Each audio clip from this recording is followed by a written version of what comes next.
Hi, my name is Dino Martinez, and I'm with the UAB Career Center. I want to talk to you about interview etiquette, things that you can do to make sure you're putting your best foot forward as you get ready for your interview. So I want to talk to you about things that you can do before, during, and after to make sure that you're putting your best foot forward during your interview. So let's talk about the stuff that you can do before the interview. We actually have a video on doing research where we talk about more specific type of things. But one of the things you want to do is make sure that you're preparing for your interview by researching as much you can about yourself, about the company, and even issues either regarding the company or the industry that the company is in. You want to make sure that you know as much as you can to prepare for the interview.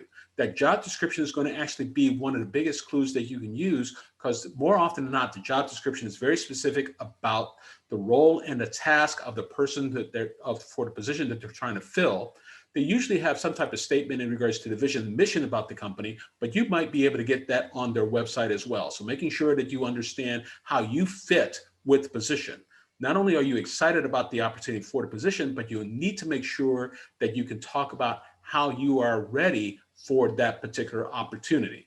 So make sure you do research on yourself, the company, and also do research about issues regarding the industry or the company itself. So make sure you're preparing for that.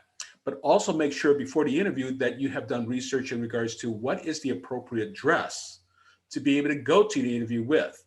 For example, with does that company is a bit more formal or business-like that you have to actually wear a suit? Is it a little bit more casual that you can go there business casual, or what's referred to as smart casual? Or is it a little bit more laid back? But if it is laid back, my tip would be is that if the people that are working in the area that you'll be working in, let's say maybe wearing t-shirts or polos, if you will, or jeans, then I would say, go up one notch a little bit and make sure you put on a shirt, maybe a shirt and tie, and even throw on just a jacket. So even though it may not be necessary for you to wear a suit, you still want to come off much more polished and much more professional than dressing just like everybody else in the office might dress. So that will be my tip in regards to making sure that you have the right gear wearing. Now, if you need some support on that, the Career Center does have an opportunity for you to actually borrow things like shirts, jackets, ties, shoes. And so you may want to visit the Career Center to make sure that if you need some help with your wardrobe, that you can come to us for that particular type of support. So before the interview. The other thing that you may want to do before the interview is, depending on where your interview is located, you may want to make sure that you're mapping out and trying to figure out exactly where is the office located. Is it in town or is it in a rural area? Do you have a map? Do you know how far it's going to take you? You may want to map it out. Some of you may want to even just drive it out and make sure you have the good timing for it, because while you want to make sure that you're able to navigate successfully to that particular location. Now, if you get there a little early, the one thing I will share with you in regards to that proper etiquette is the fact that if you're doing a face-to-face in-person interview, getting to the actual interview place more than 15 minutes is too early. Now, if you get there, 10 minutes early, not a big deal. You get there 14 minutes early, not a big deal. You get there any earlier than 15 minutes, you're actually too early. So even though you get to the particular location because you've driven there and you were able to beat the traffic, just either find another coffee shop or stay in the car, whatever, until it gets closer and closer to your interview time. Now, the one thing I'll also say in regards to before you interview that you need to be careful about when you're doing that is making sure that you realize that once you get to that particular location, at that time, your interview begins, because anybody that you see, anybody that you interact with could be a part of the company, could be part of the staff, even the interviewer itself. So you want to make sure that you have good posture, good communication skills, smile, eye contact. You want to make sure that you can show some enthusiasm for what you're about to experience in your interview. Now let's talk about during the interview. During the interview, there again, you may want to or need to practice your nonverbals as well. not only in terms of body language, in terms of being able to show that enthusiasm that you have about this opportunity. You want to make sure that that opportunity or that your body language communicates it in every aspect. You're communicating that in your face, your eye contact, but not only that, but even your voice. Does your voice sound like it's excited about this opportunity, or does it sound like you're really nervous about this, and so you've lowered your communication, and sometimes you're not even sure what you want to say is correct, and it sounds like you're ending things on a question? So make sure you actually practice your responses so you have more confidence in regards to what's going on, and that confidence is communicated in your voice. But also your body language as well. When you're sitting down for the interview, are you closed off, leaning back in regards to, are you coming across too aloof, or leaning in, showing a little bit more excitement, showing that you're ready to actually get engaged with the company and excited about the opportunity. So make sure you're practicing that during the interview. If you are offered water in the face-to-face, you want to make sure that you take that, accept that invitation for a glass of water, because they might ask you a question as you're prepared and you're ready to go. But what if they ask you that one question that you need a second or two to be able to respond and think about a great answer that's in your head?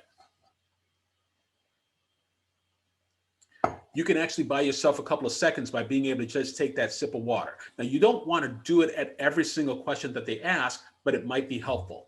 Now, if you're doing a video type of thing, the one thing that you may want to do about the fact that not everybody can actually see the space that you're in is that you can actually have maybe even a Post-it note, if you will, that's connected to be able to talk about something that you want them to be able to see.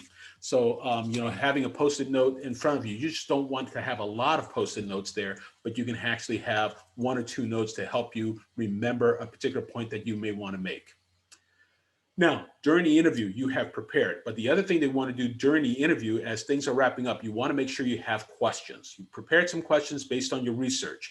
You found out something about the company, but they didn't answer all the questions. Make sure you actually write those down. It's okay to come to the interview with a portfolio with questions, but you want to make sure you have maybe 5, 7, 10 questions, because as depending on the length of your interview, they might answer some of those questions. So you want to make sure you don't run out of questions. You're not going to be able to ask all those questions, but depending on the interview, you might look at your questions and determine there may be some questions that are more appropriate to ask than others. So having having several questions is going to be a little bit better than just having one or two prepared.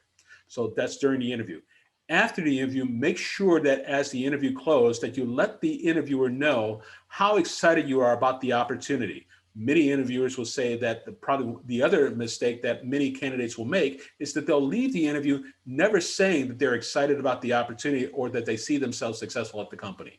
You want to make sure that you're not that particular candidate, that you have prepared. Unless, of course, it is true that you're not excited about it, then that's okay. But if you are excited about the opportunity, remember, you're trying to make a lasting impression. This was your opportunity to let them know more about you. When they called you for an interview, they like you on paper, they just wanted to get to know you. So here's your opportunity to make that lasting impression at the very end of the interview. So make sure that you are smiling, maintaining eye contact, and let them know that you appreciate and are excited about the opportunity. Afterwards, yes, some people say, is emailing a thank you, is that appropriate? Yes, it's very appropriate. But I would also say my tip would be still follow up with the old school paper thank you card, and to be able to send that off to the person.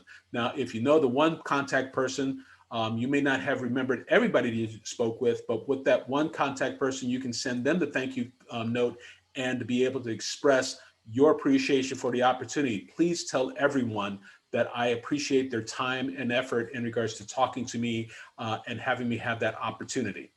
So before, during, and after, there's a lot of things that you need to do to make sure that you have a strong interview. It's not just that 25 minutes or half an hour that you're there during the interview, but there's a lot of work that you need to do before, of course, during, but then making sure that you follow up after with that thank you note in regards to letting them know how much you appreciate them.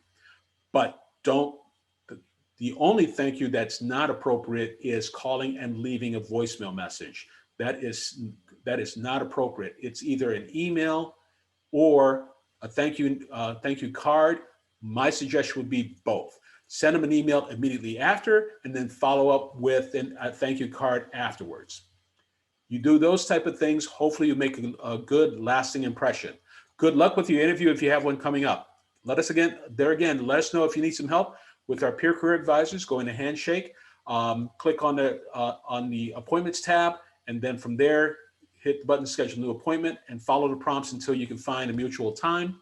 You can take our Canvas course in terms of the interview module to be able to do that. It will also walk you through Interview Stream, which is also, as I indicated before, a great tool to be able to have. Again, good luck with your interview.